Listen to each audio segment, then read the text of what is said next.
Mi nombre es Sergio, pertenezco a una empresa, una tecnológica, y formo parte de un equipo de desarrollo en el cual hacemos desarrollo de software con inteligencia artificial para aplicaciones prácticas.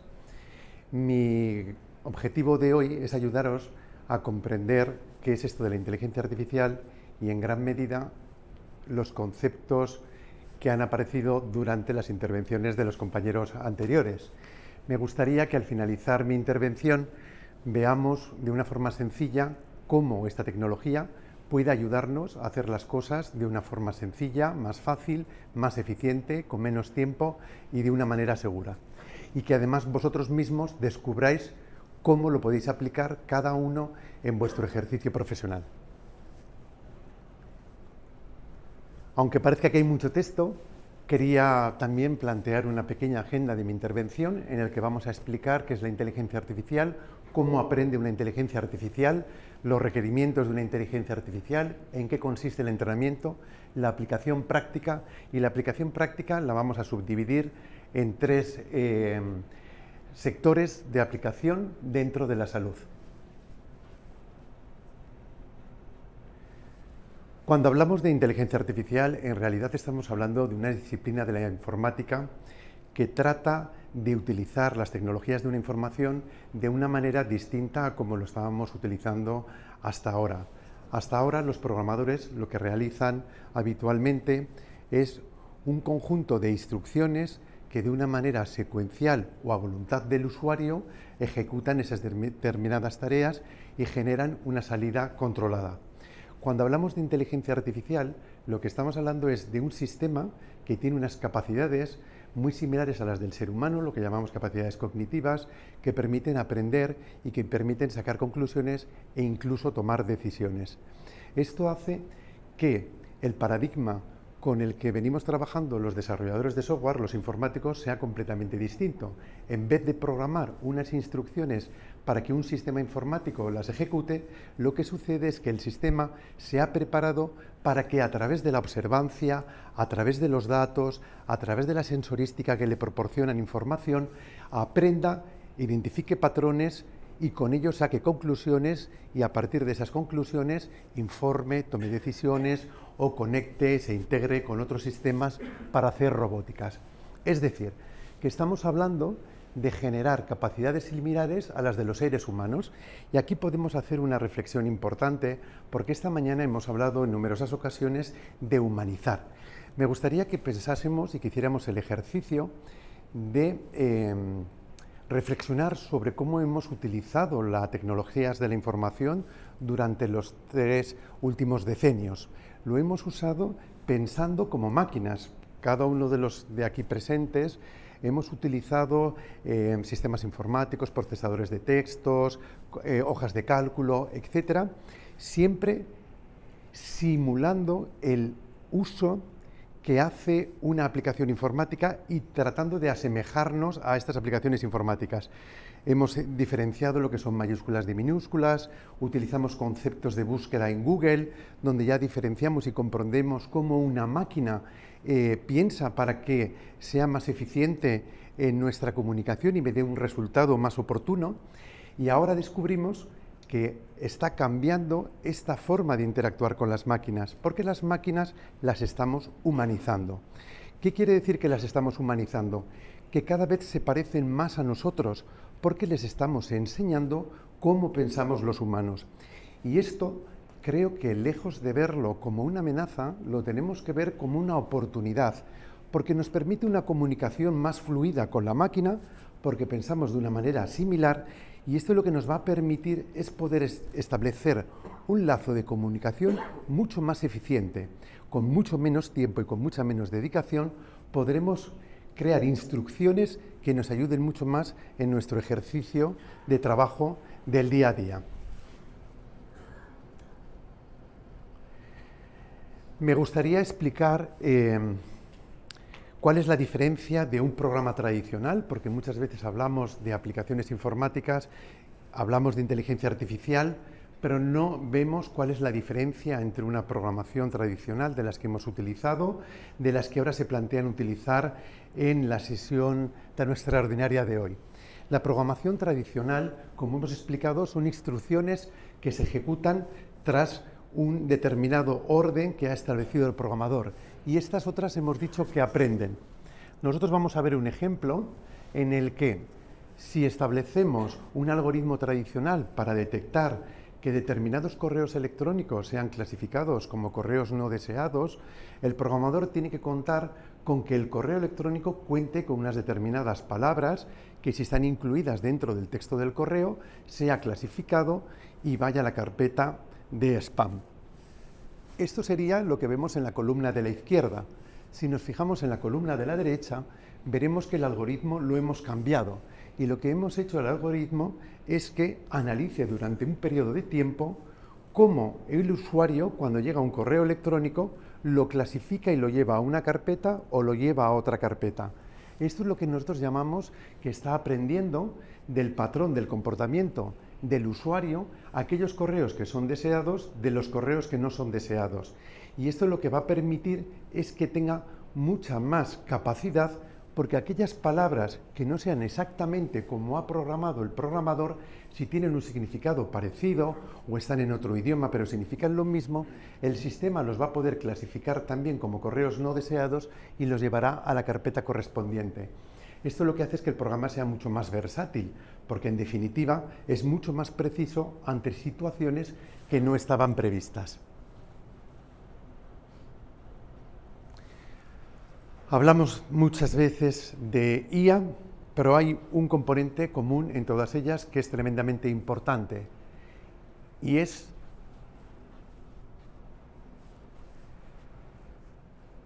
la forma de enseñarles a las IAs. Cómo somos capaces de transferirles un conocimiento para que luego puedan actuar de una manera precisa para lo que nosotros necesitamos.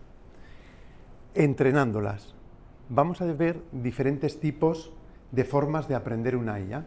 Por una parte tenemos el Machine Learning, que lo hemos explicado esta mañana a lo largo de las diferentes intervenciones, y de otra manera tenemos el Deep Learning. Simplemente por explicar unas diferencias, en el Machine Learning se trata única y exclusivamente de que todas aquellas observancias que le estamos introduciendo al sistema estén de alguna manera etiquetadas o clasificadas, para que luego encuentre el sistema la respuesta de acuerdo a la comparativa y la similitud entre los diferentes elementos que vamos a proponerle al sistema para que pueda clasificarlos. En el Machine Learning, en vez de analizar una única propiedad o dos propiedades, son multivariables. Imaginemos que nosotros tenemos un sistema donde queremos identificar colores. Si solamente queremos identificar colores, la propiedad que le vamos a entrenar para que clasifique de una manera adecuada es la propiedad del color. Le explicaremos cuáles son los rojos, cuáles son los azules, simplemente poniendo fotografías, y a cada una de estas fotografías añadirle una etiqueta del color al que corresponde. Pero si estamos haciendo un aprendizaje más profundo, nos vamos a más variables. ¿Cuáles serían esas variables? Pues otras muchas variables, como podrían ser, además del color, propiedades del tipo de la geometría, de la iluminación, de la saturación, de la geometría, etc. E incluso podríamos llegar a que la máquina detecte otras propiedades que nosotros no tenemos categorizadas, y que eso nos permite tener un aprendizaje mucho más profundo.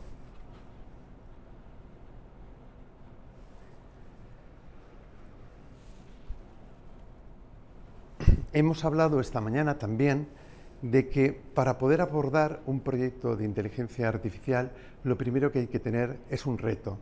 Estamos de acuerdo que tiene que haber una necesidad, que la necesidad tiene que estar muy bien fundamentada, y que cuando tenemos ya la necesidad bien definida, tenemos que intentar hacernos acopio de los recursos que precisamos.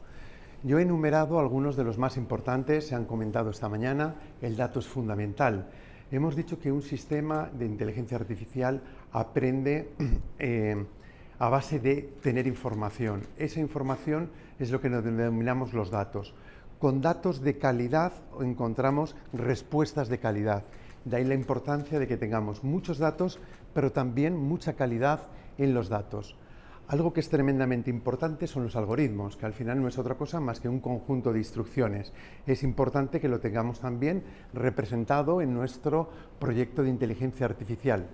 También un elemento imprescindible es la capacidad de cómputo. Al final estamos hablando de operaciones que requieren muchísimas operaciones aritmético-lógicas y eso requiere de mucha capacidad de cómputo. Es imprescindible contar con este elemento. El talento humano. El talento humano es absolutamente necesario, ya que va a ser el elemento fundamental para poder hacer ese entrenamiento y para poder hacer esa validación constante de si las respuestas que está procesando y generando la IA son las correctas o no son las correctas y requiere de mayores entrenamientos. Y por último, la infraestructura de almacenamiento. Al final, si tenemos muchos datos, vamos a requerir también de muchísima infraestructura de almacenamiento, cosa que será absolutamente necesaria. Ahora que ya contamos con toda esta infraestructura y con todos estos recursos, vamos a ver cómo etiquetamos de una manera sencilla esa información que vamos a utilizar para poder hacer el entrenamiento de una IA, y a eso le vamos a llamar el conjunto de datos. Yo os voy a poner un ejemplo que es absolutamente sencillo. Imaginaros que nosotros estuviéramos programando el termostato de una habitación que tiene dos funciones, ponerse en funcionamiento o pararse. Diríamos que se pone en funcionamiento cuando una sonda detecta que la temperatura ha llegado a un determinado extremo y a partir de ahí queremos que se inicie la climatización. Y cuando llega a otro momento de temperatura, lo que deseamos es que se apague. En una programación tradicional, eso lo haríamos de una manera muy sencilla. Lo que haríamos es, si valor temperatura es igual, inicia, y si no, para.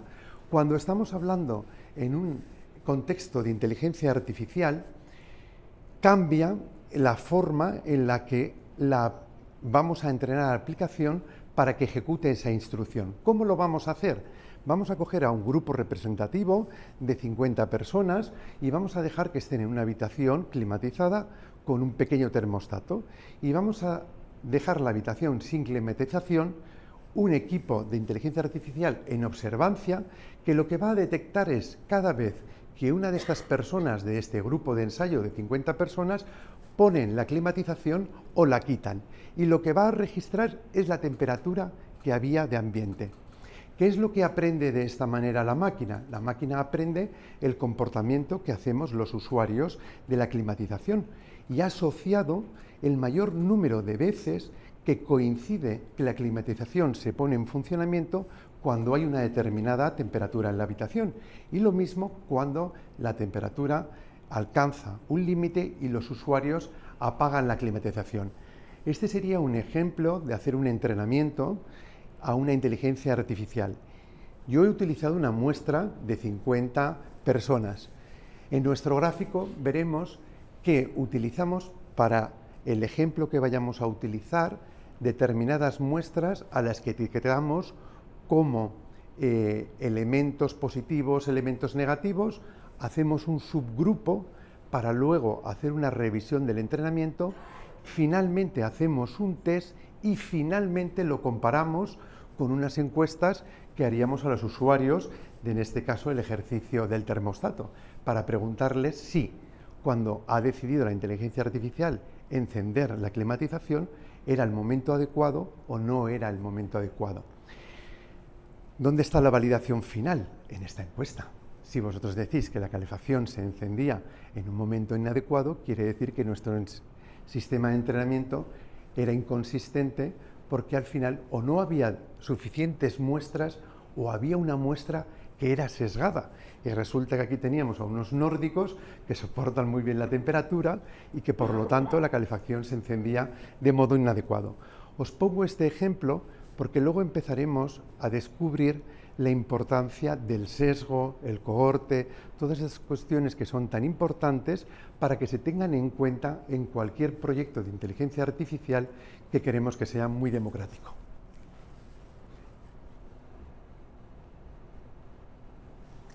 Aquí os he puesto un ejemplo de cómo podría ayudarnos un sistema de inteligencia artificial a hacer predicciones sobre diabetes.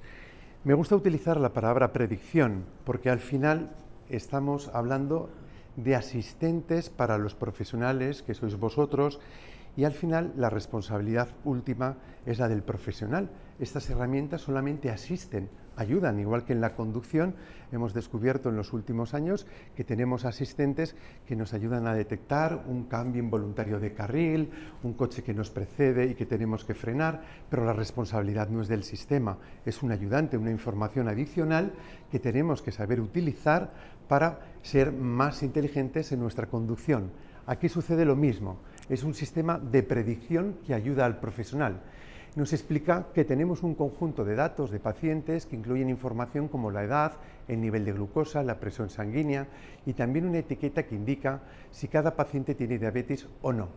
Hacemos una división del conjunto de datos y los dividimos en dos, en el de entrenamiento y en el de pruebas.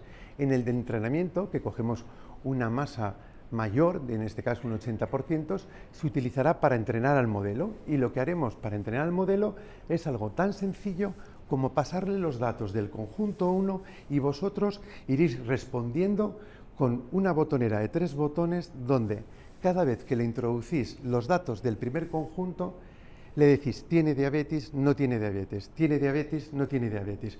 Él lo que va a aprender es que la combinación de los valores del primer conjunto de datos se asocian con una probabilidad de tener diabetes y los que no.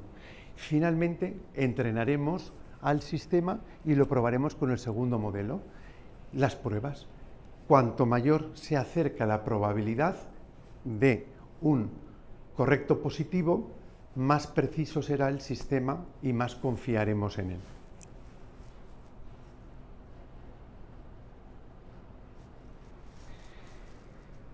Quería explicaros los diferentes tipos de inteligencia artificial que tenemos a disposición.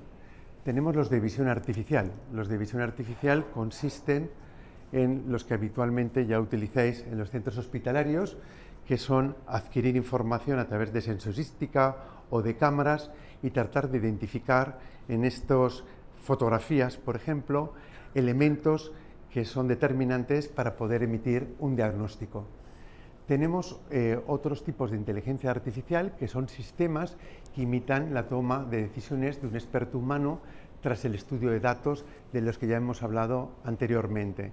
Y también tenemos los del procesamiento del lenguaje natural, que ayudan a las máquinas a entender o a interpretar el lenguaje humano, lo que permite analizar notas clínicas, informes médicos y registros electrónicos, facilitando la extracción de información clave para poder emitir un diagnóstico. Y por último tenemos la posibilidad de integrar los anteriores con robótica o electrónica o con lo que llamamos RPAs, que son procesos que permiten automatizar la repetición de determinadas tareas.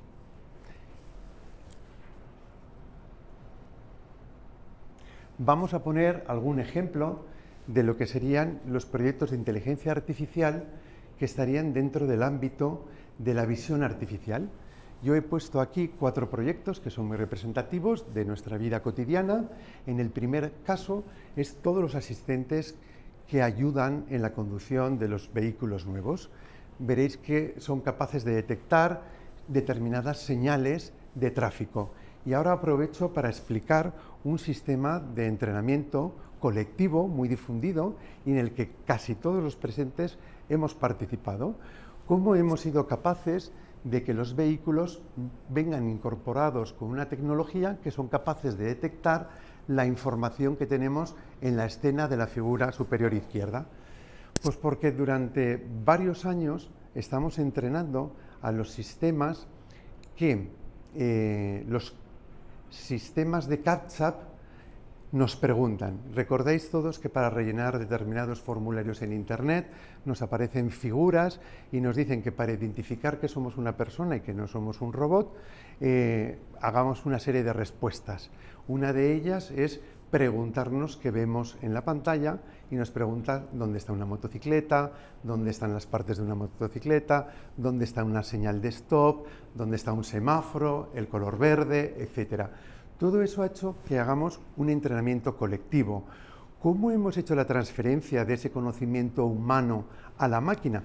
Pues lo hemos hecho de una manera especialmente sencilla, es decir, fotografías y clasificándolas, fotografías y clasificándolas. Esto tiene un coste muy alto si lo hacemos con personas como las que estamos aquí, tenemos que trabajarlo en el día a día, pero tiene un coste muy económico si incorporamos a muchas personas a hacerlo. Y además tiene una precisión muy alta si las personas se validan por el tamaño de la muestra y la respuesta. Es decir, si el 90% de 10.000 personas han confirmado que la fotografía es una motocicleta y solamente ha habido unos pocos que han dicho que es una cosa distinta, esos pocos que han dicho que es una cosa distinta quedan descatalogados porque no se tienen en cuenta, ¿no? Porque probablemente sea un error. Esta es una validación colectiva. Vemos en la imagen inferior izquierda otro sistema de inteligencia artificial que en este caso lo que busca es defectos en el llenado de botellas. La cámara va emitiendo fotografías constantes a la velocidad que pasa el sistema de fabricación, en este caso de llenado de estas botellas, y en aquellos casos que la línea de cota de ese líquido es inferior a lo que damos marcado como correcto, la máquina lo identificaría como un defecto y por tanto lo expulsaría de la línea de producción. Vemos otros ejemplos como un sistema automático que a través de una cámara va realizando fotografías en el lineal de un supermercado y es capaz de identificar si hay producto o no hay producto y el número de elementos que hay para hacer un cálculo de estocaje de manera automática. Y podemos ver en la parte superior cómo podemos trazar el vector que corresponde al movimiento que realizan esas personas y comprobarlo y darle una aplicación práctica en el ámbito de la medicina. Llegados a este punto, ya hemos visto que esto de la inteligencia artificial no es una cosa tan complicada, ni es una cosa que realmente no sea fácil de comprender. Hemos dicho, a modo resumen, que cambia la forma en la que utilizamos, dejamos de dar unas instrucciones concretas, enseñamos a la máquina a que aprenda a través de la observancia, que le corregimos cuando esa observancia no la hace de manera correcta. Para eso necesitamos conjuntos de datos y esos conjuntos de datos están clasificados, que cuando encuentra una excepción, a diferencia de los sistemas tradicionales informáticos que no sabe qué hacer, aquí ha aprendido y probablemente saque la respuesta más probable, y ahora descubrimos que esto se parece más al pensamiento humano y vamos a ver cómo nos puede aportar.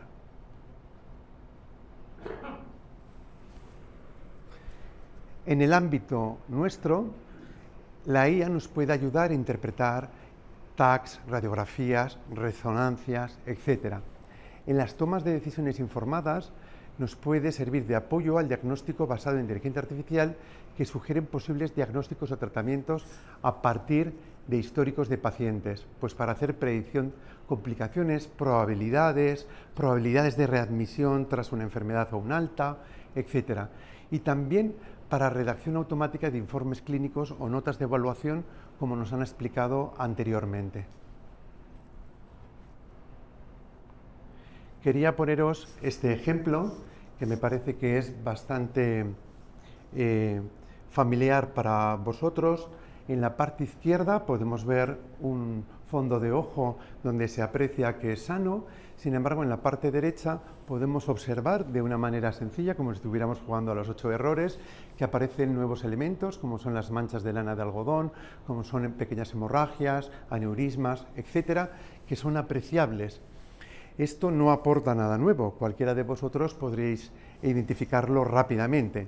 Lo que sí que aporta de nuevo es que el sistema, si lo hemos entrenado de manera correcta, porque le hemos incorporado muchas imágenes como la de la izquierda y les hemos dicho que esas imágenes son correctas y que no tienen ninguna anomalía, pero le ponemos imágenes como la derecha con algunas de esas anomalías, no hace falta que estén todas presentes, y las hemos etiquetado. Cada vez que le hemos proporcionado una imagen, le hemos dicho, oye, mira, tiene esta mancha de algodón, y es esto. Le hemos proporcionado otra imagen y hemos hecho lo mismo.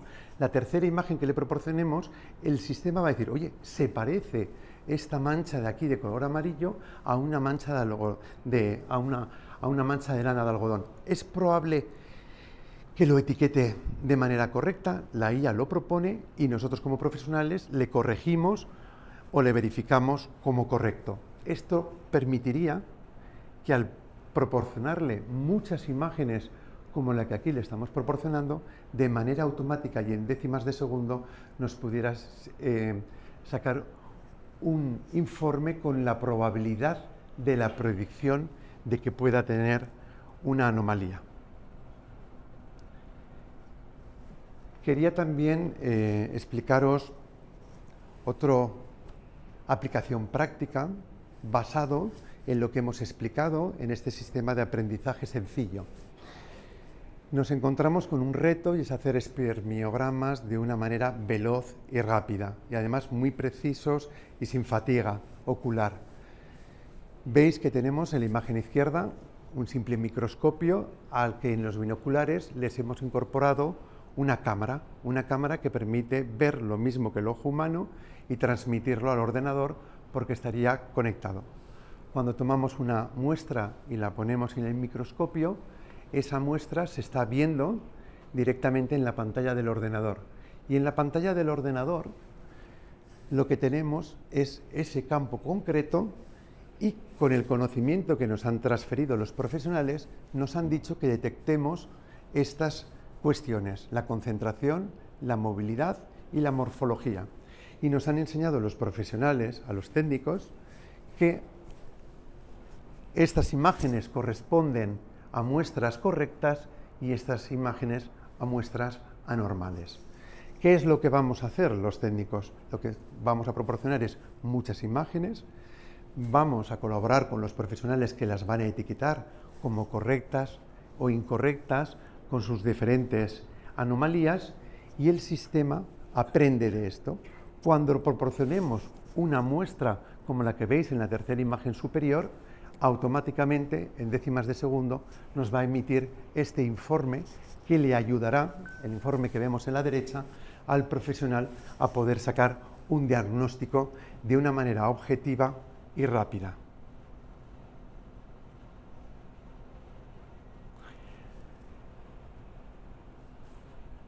Quería también hablar de que estos proyectos no son proyectos de grandes investigaciones, proyectos enormes, puede haberlos.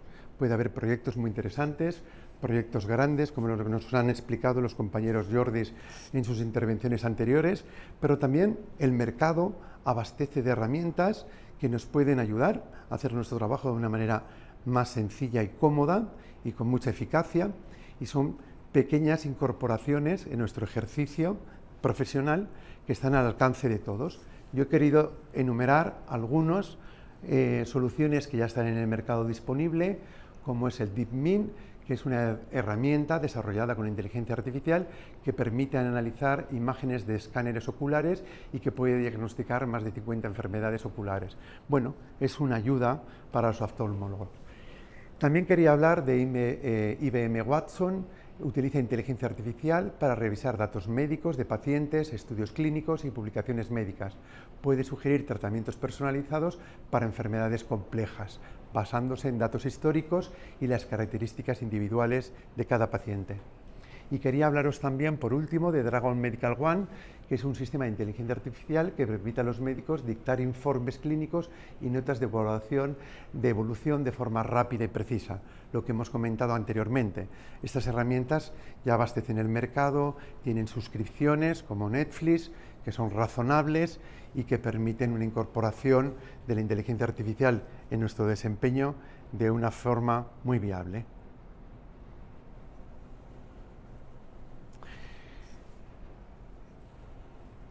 Bien, quería hablar también para el ámbito de la enfermería.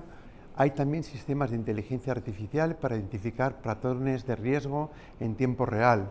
Por ejemplo, detección temprana de enfermedades, sensores que se conectan con la inteligencia artificial y que vigilan las constantes vitales, emiten alarmas, realizan aquella acción para la que les hemos programado y la que nos resulta útil para realizar nuestro trabajo. Y quería también poner como ejemplo un desafío en la gestión de disponibilidad de camas de un hospital. Todos conocéis, bastante mejor que yo, que la disponibilidad de camas es crítica para la operativa del hospital. Las camas libres determinan la capacidad de realizar ingresos de pacientes, determinan también la programación de las intervenciones quirúrgicas y la gestión de ingresos programados. Hay incertidumbre debido a los ingresos inesperados. Son aquellos que nos llegan de urgencias o son aquellas estancias que se prolongan más de lo que teníamos previsto. Eso nos genera una dificultad. A menudo se producen sobrecargas, cancelaciones, retrasos en cirugías debido a la falta de disponibilidad de cama. La consecuencia, pues bueno, ineficiencia en la planificación e insatisfacción del paciente. ¿Cómo la inteligencia artificial puede ayudarnos en esto?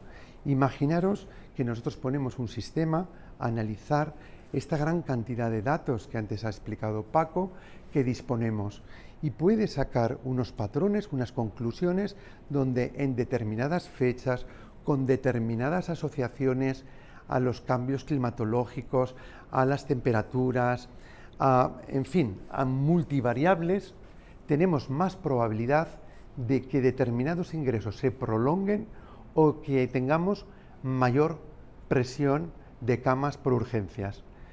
Esto lo que nos permitiría es que en tiempo real la IA nos ayude a predecir qué es lo que va a suceder en ese aspecto, en el porcentaje de ocupación de nuestras camas, y que simulemos distintos escenarios en tiempo real para que reaccionemos y podamos tener con mayor previsión y con mayor anticipación la disponibilidad posible y por lo tanto actuar y replanificar.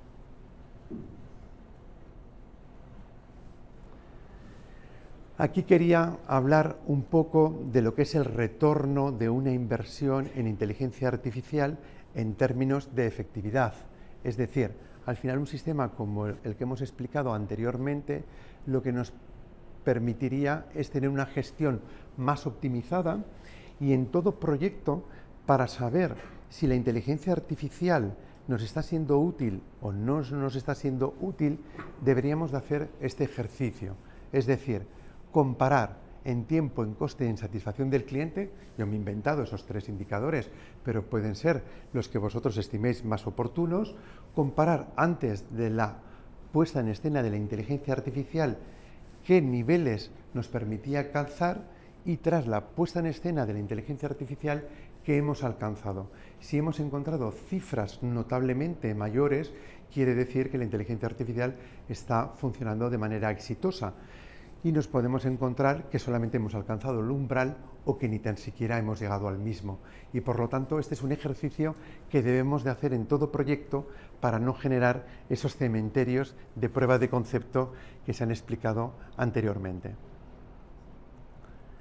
Quería también mencionar diferentes herramientas de mercado que ayudan en el ámbito de enfermería, como es Midware, que es una herramienta que analiza recetas para detectar errores o interacciones peligrosas, basados también en el histórico de cliente. Y quería también explicaros, por último, Cubentus, que es una plataforma de inteligencia artificial que optimiza el flujo de pacientes y la asignación de recursos hospitalarios, dejando también una predicción de recursos que van a estar infrautilizados o sobreutilizados. Por último, quería hablaros de un proyecto muy interesante que se llama el proyecto Empatía. Es una innovadora solución de inteligencia artificial destinada a automatizar y a optimizar las comunicaciones por email en el ámbito clínico, diseñado específicamente para que el equipo clínico, el sistema, clasifica, procesa y responde de manera eficiente a miles de mensajes semanales, mensuales, etcétera, y garantiza la máxima seguridad y privacidad en el tratamiento de los datos. ¿En qué consiste este proyecto? Todos los profesionales al final tenemos una gran carga de trabajo respondiendo a los correos electrónicos y a los distintos canales por los cuales nos llegan comunicaciones. Estas comunicaciones deben de ser respondidas en tiempo, porque además tratan en muchas situaciones momentos sensibles donde nuestro receptor lo que quiere tener es una respuesta lo más rápida posible. ¿Qué pretende este proyecto? Agilizarlo. ¿Pretende sustituir al profesional? En absoluto.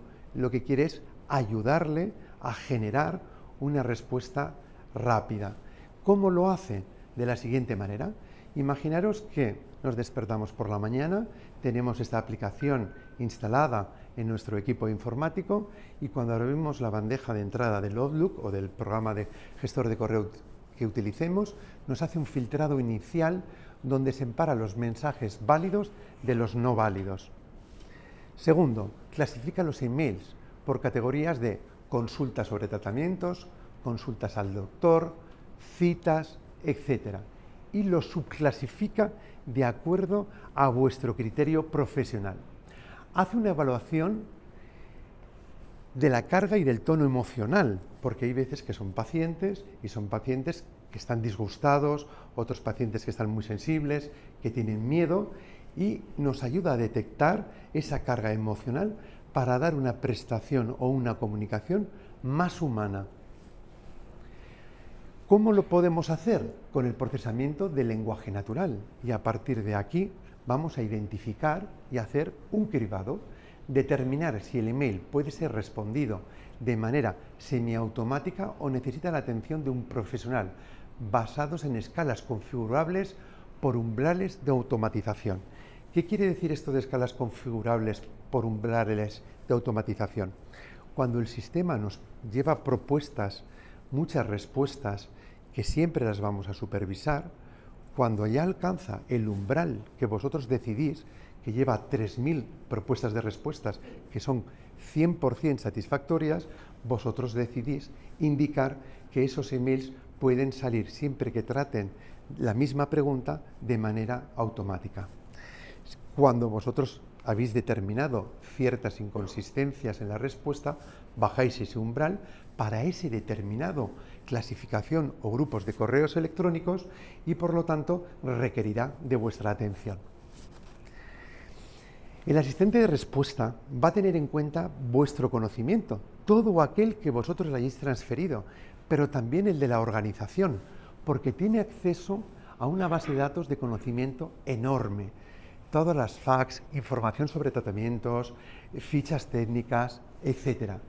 Esto permite dar respuestas generadas por la inteligencia artificial de acuerdo a todos esos conocimientos y que nunca este correo va a salir sin vuestra autorización previa, ni muchísimo menos. También nos permite que si lo que está proponiendo es un cambio de cita, hacer una cancelación, etc., podamos llevarlo a el departamento correspondiente. Y por último, cuando corregimos una de esas respuestas que nos han parecido que no son correctas, el sistema también aprende de nuestra corrección, que esto es lo interesante. ¿A qué nos lleva esto? Pues que hace un análisis, determina si es susceptible de incorporarlo al sistema, identifica el idioma para responder en el idioma correspondiente, hace una consulta y lo clasifica para ese profesional y le propone esta respuesta que veis en pantalla. La respuesta que veis en pantalla tiene textos que ha respondido de manera automática el sistema y que los colorea en rojo, naranja y verde. Como hemos dicho que es una respuesta asistencial que ayuda al profesional, pero no va a salir de la bandeja de salida sin vuestra supervisión, os ayuda a que pongáis el foco en el párrafo de mayor probabilidad de que requiera vuestra atención. Como veis aquí, nos propone la respuesta y lo que nos indica en verde quiere decir que tiene una probabilidad muy alta basada en vuestras verificaciones anteriores de que ese texto sea correcto y que no sea necesario que lo cambiéis. Sin embargo, el naranja ya indica que muy probablemente tendréis que hacer un pequeño cambio y el rojo que necesita obligatoriamente vuestra atención, porque estamos entrando dentro de aspectos que requieren de vuestra profesionalidad. Este es un ejemplo de cómo una inteligencia artificial la hemos enseñado de manera personalizada y nos asiste para poder resolver un problema de tiempo.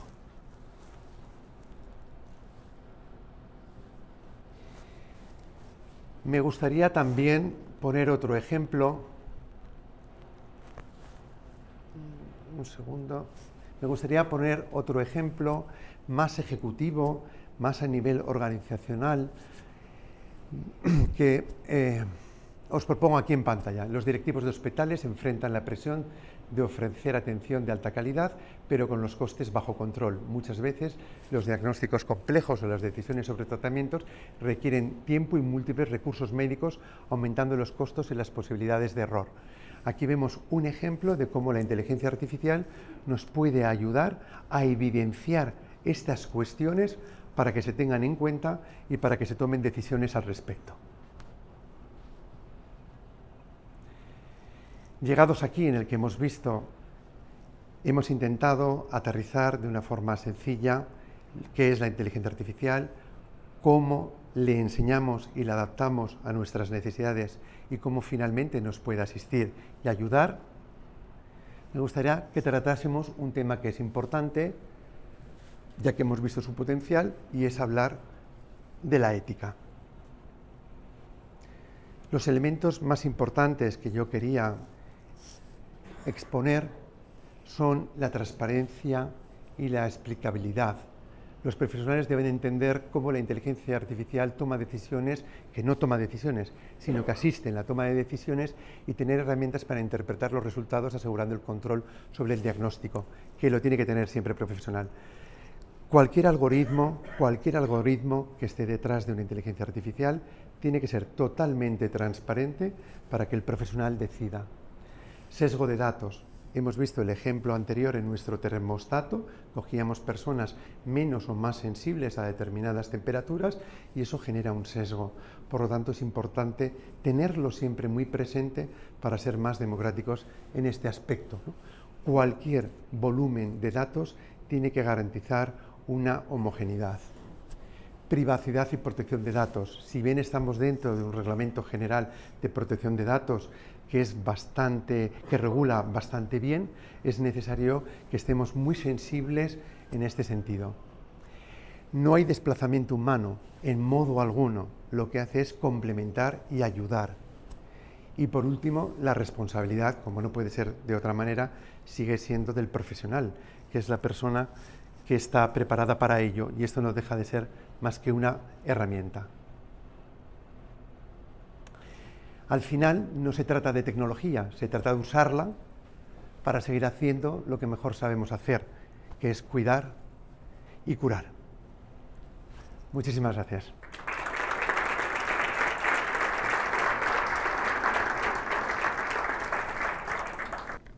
Podrías también comentar un poco, adelantar la dinámica de los talleres, ¿no?, que va a dirigir luego, mientras yo pongo un vídeo cuando al final de tu intervención, que no estaba dentro del programa, y ahora explicaré un poquito de qué va esto, ¿vale?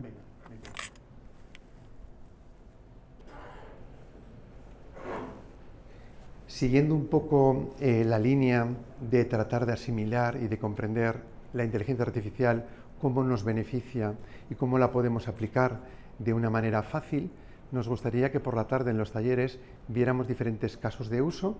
Los casos de uso los debéis de plantear vosotros, qué es lo que os gustaría conseguir con la inteligencia artificial, y vamos a ver cuál es el estado de arte en ese sentido, desde un ejercicio de la sencillez hasta un ejercicio más complejo.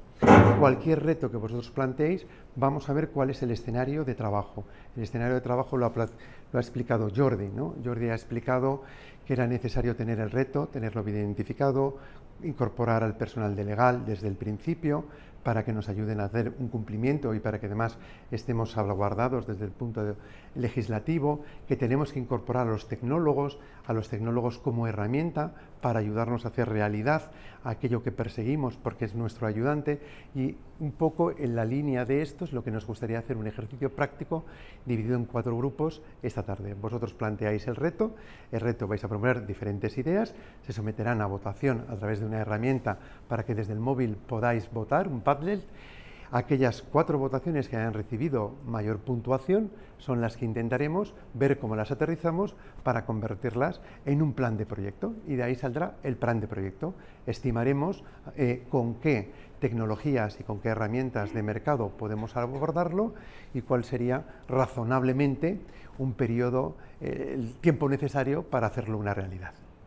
Así que nos encantará que asistáis y que vengáis con una carta a los Reyes muy amplia de cosas que os gustaría que la inteligencia artificial os pudiera asistir. Y una pregunta, Sergio.